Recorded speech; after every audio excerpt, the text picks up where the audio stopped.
we've got a first look at the set of the new Harry Potter show. Some actors in costume doing some of the very first scenes from the story. And this is really our first look at how this show is gonna feel. Is it gonna be really close to the movies? Is it gonna go completely in another direction? So I thought I'd take a look at some of the pictures and give you my honest reactions and thoughts. So at first we got this picture of Nick Frost as Hagrid. Hair, beard, coat, like dressed to the nines. He's in his full Hagrid getup. And my first thought when I saw this is that it kind of just looks like Nick Frost cosplaying as Robbie Coltrane dressed as Hagrid. Like I really feel like what this show needed to do was go in its own direction, particularly with its most iconic characters. This doesn't look that different at all to Robbie Coltrane's Hagrid. And people might say, if it ain't broke, don't fix it. To which I say, if you really think that, then they shouldn't be making the show in the first place. But like, does he look like Hagrid? Sure. But it just feels, do you know what uncanny valley is? You often hear it in animation when something is close to being human, but not quite. And it's why Pixar deliberately make their people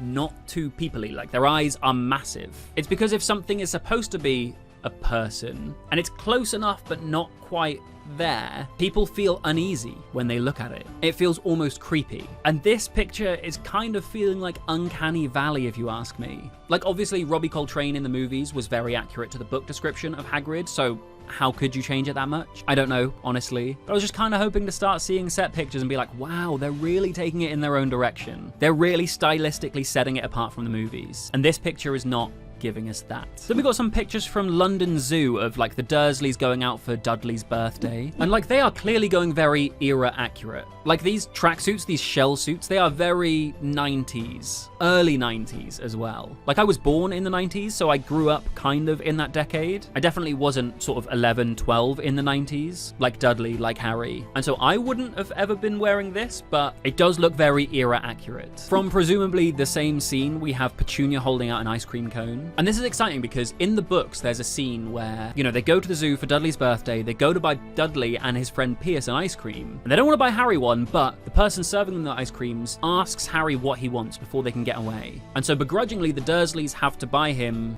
I think, a really cheap lemonade ice lolly or something. And I think little moments like this, they're gonna hammer home a few aspects, right? The fact they didn't want to buy Harry an ice cream is just a really good small moment to show, don't tell, the way they treat him, the way they neglect him. But then the way the ice cream person asks what Harry would like, and so they end up buying him something begrudgingly, it's a way of showing that the Dursleys really care about outside perception, which is a key part of who they are as people. So hopefully this picture is that scene and not just them having ice creams on set because it was warm. And while we're talking about it, if there was ever an HBO reboot of my life, I'd want them to make it so I discovered this sooner. These are like magic little potions. So this is Zebiotics pre-alcohol probiotic. It's the world's first genetically engineered probiotic. It was invented by PhD scientists to tackle rough mornings after drinking. And here's how it works, right? When you drink, alcohol gets converted into a toxic byproduct in the gut, and it's this byproduct, not dehydration, that's to blame for your rough next day. But pre-alcohol produces an enzyme to break this byproduct down. And I have to say, it's been a game changer for me. Like the night of our engagement party, I made sure to drink pre-alcohol as my first drink of the evening, and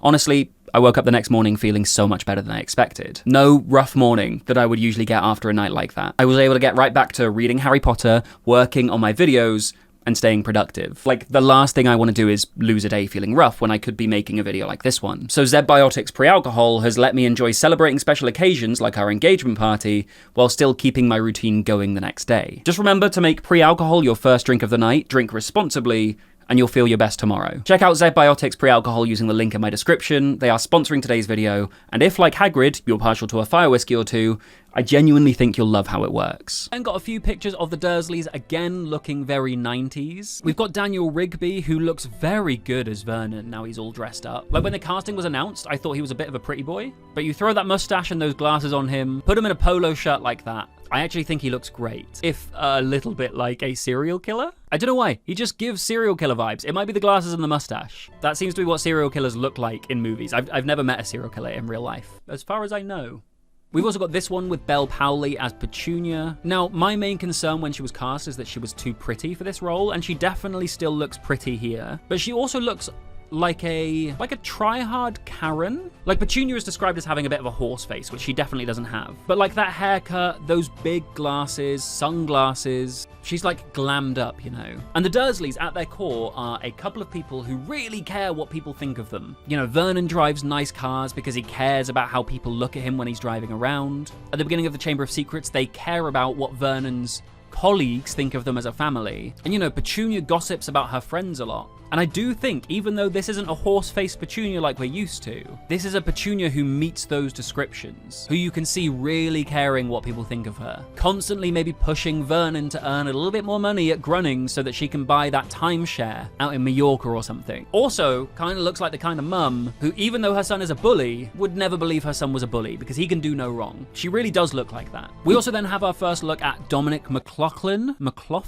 I really should learn how to say that properly. McLaughlin. First look at him as Harry. Again, where the Dursleys have kind of gone in a very stylistically different choice to how they were presented in the movies. Harry is a bit more like Hagrid. This could just be a kid dressing up as Harry Potter with like a costume from the movies, you know. That said, it's largely because the movies did a good job of bringing those costumes to life.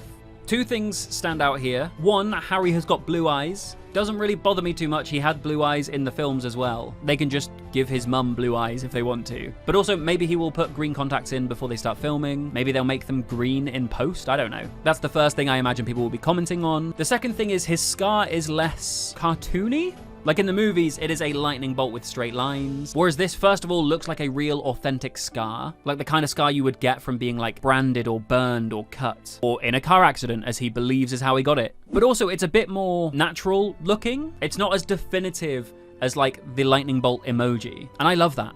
Like, I love the fan art of, like, Harry with proper, like, lightning storm. Like, lots of forks coming off of each other with that as a scar. But I think this looks great. I also think they've done a great job of his hair looking messy. Like, Daniel Radcliffe kind of just had a bowl cut. Until maybe movie 3 or 4, it never really changed or looked unkempt in the slightest. Whereas here, they've done a good job of making it look messy. And so I imagine we'll get a scene of like Petunia trying to run a comb through it and it just constantly going back to looking like this. We've also got Harry out of his robes in a very 90s looking muggle jumper. Again, his hair is a bit messier. I think it's cool that they're being true to the era that this was supposed to be set in. And the final thing we have is we have confirmation that this is the train that will be the Hogwarts Express. I'm assuming they are going to either paint it or digitally make it red.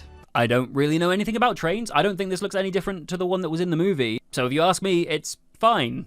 Is it? It is specifically said to be red in the books, right? Like I know some of the covers have it on. And like it's clearly red in the cover art. Surely, I can't remember off the top of my head. I'm sure the books do describe it as red somewhere. But you know what? As trains go, I'm happy with this casting announcement. What do you think of the set pictures that we've got so far? Let me know in the comments below. And if you want to hear me talk about how I would structure season 1 of the show, which chapters would fit into which episodes, what details I'd include, what I'd remove, what I'd add, you can check out this video where I go through that in great detail.